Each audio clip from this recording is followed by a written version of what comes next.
से आपको एक अहम खबर से आगाह करते चलें। डिप्टी कमिश्नर डेरा गाजी खान ताहिर फरूक का तौसा का दौरा। डिप्टी कमिश्नर ताहिर फरूक ने मंगरोठा रोड पर काम का आगाज कर दिया। मंगरोठा रोड पर लोड के हवाले से कृषि प्लांट मलकान के साथ मीटिंग। मंगरोठा रोड की तमीर के बाद हैवी गाड़ियों के लिए रोड मुरम्मत टैक्स लगाने पर भी गौर। डिप्टी कमिश्नर डेरा गाजी खान ताहिर फरूक ने कहा, वज़ीर आला पंजाब सरदार उस्मान अहमद खान बुज़दार तमाम तरक्याती कामों की खुद मॉनिटरिंग कर रहे हैं। दो तीन इम्पॉर्टेंट इश्यूज़ थे जिन पे हमारी डिस्कशंस हुई है। एक जो सबसे इम्पॉर्टेंट है कि मंगरोठा रोड जो बन रहा है इसके ऊपर क्योरीज़ हैं और जो ओवरलोडिंग हो रही होती है उसके सिलसिले में तमाम डिपार्टमेंट्स यहाँ पे मौजूद थे।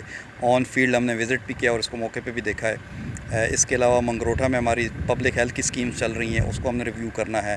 ट्राइबल एरिया में जो हमारे साकर मोड़ के ऊपर थाना बन रहा है और जो गुलकी की कुछ स्कीम्स हैं उसको हमने देखा है।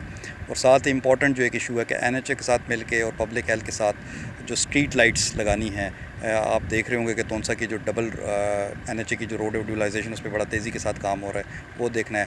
और साथ THQ की जो एंट्री सिस्टम है उसको हम थोड़ा सा इम्प्रूव करना चाह रहे हैं ओवरऑल, ताकि लोगों को कुछ फ़ील होए कि तोनसा शहर जो है वो चेंज हो रहा है और बदल रहा है। और चीफ मिनिस्टर साहब बड़े जिसे कहते हैं कि पर्सनली इस चीज़ को मॉनिटर कर रहे हैं और वो क्वालिटी के बारे में बहुत कॉन्शियस हैं कि जो भी काम यहाँ पे डेवलपमेंट्स के हो रहे हैं उनमें क्वालिटी को इंश्योर किया जाए और पब्लिक को जितने मैक्सिमम हम फैसिलिटेट कर सकते हैं वो हम करें।